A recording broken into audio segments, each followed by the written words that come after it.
So I actually had to fight this opponent 3 times. Every time was harder, and I did worse. And this is for no-gi, and I believe he was ranked number 8 in this category for his age. And he's got 11 gold medals. Very, very good fighter. Very good shape.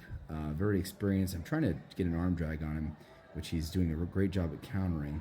And I'm hoping to be able to get a takedown on him.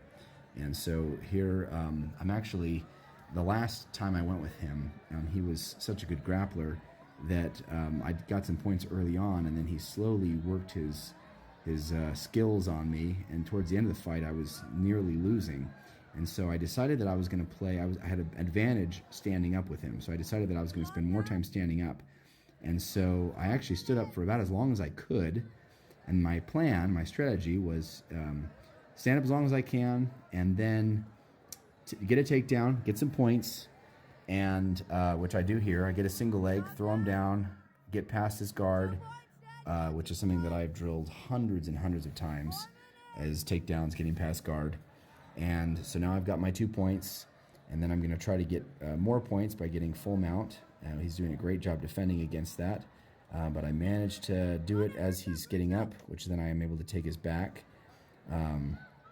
And I did cross my legs here, which was dangerous. He could have tried to break my ankle, so I uncrossed my legs there. That gave me the 4 points there. So now I've got 2-point takedown, 4 points for back control. And my goal here now is to hold him down until the time runs out. This position that I have him in is one that I learned from the Gracie Jiu-Jitsu instructional videos. Basically just keeping this position, they call it a seat belt. And eventually you find an opportunity and you work in a rear choke. And that's what I'm looking for, is I'm waiting for him to open something up or do something so that I can get this rear choke in. And I start, the way they instruct in the video is basically you need to capture the left arm, and it's harder to defend the rear choke with one arm.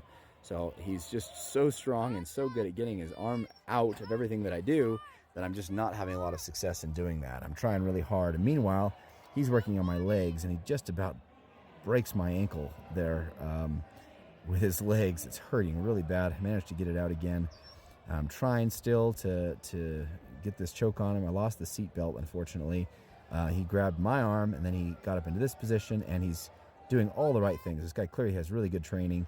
Now he's doing a CD defense. Now, I am ahead of points by quite a bit right now, and so do I want to get close to him and allow him to use his skills on me? No, I don't, actually. I also don't want to get called for stalling.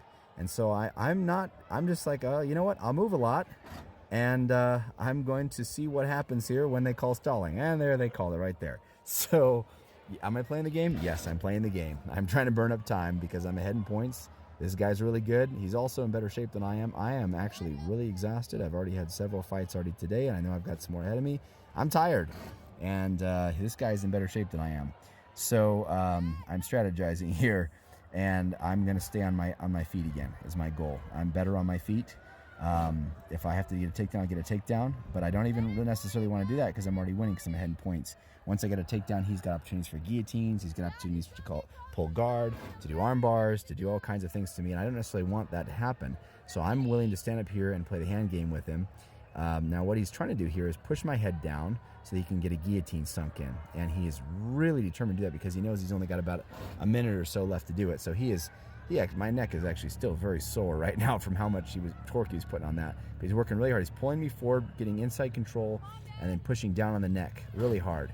And go to bounds again. I'm looking at the time. Boy, gosh, how much more of this do I need? I'm ahead in points. I just need to not let him get any points, and I'll win the match again.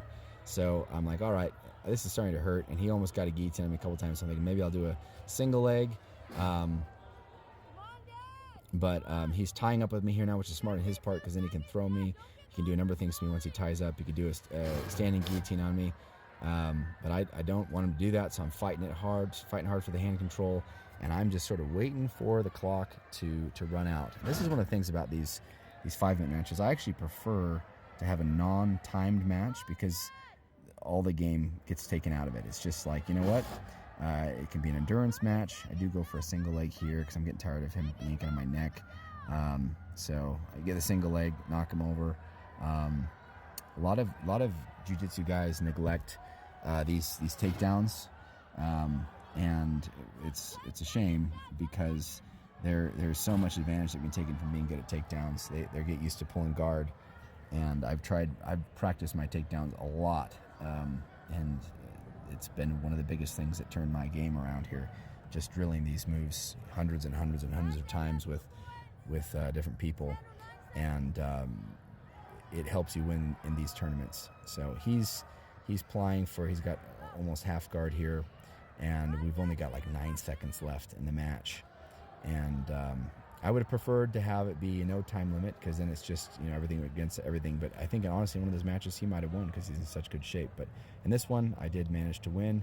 He almost had a Kimura on me there, but I managed to not get taken.